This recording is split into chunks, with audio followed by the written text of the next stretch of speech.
Sa iba pang mga balita, naging partner sa pagpapatupad ng programang Office of the Vice President, kinikilala. Ating alamin ang balitang yan. Nagbabalik Mobile Journal numero 10, Richard Calvario. Sir Richard, please come in. Ginawaran ng Office of the Vice President ang mga institusyon, grupo at individual na naging partners sa pagpapatupad ng programa ng OBP. Mahigit 1,000 partners mula sa private sectors at ahensya ng gobyerno at mga individual ang binigyan ng pagkilala ng OBP. Pinasalamatan naman ni Vice President Sara Duterte ang mga awardees sa serbisyo publiko upang maiangat ang buhay ng mga Pilipino.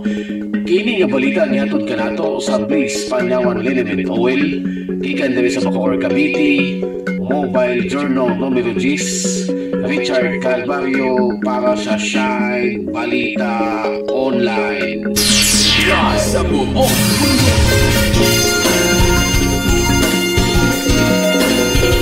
Daghang salamat sa imong report, Mobile Journal numero 10, Richard Calvario.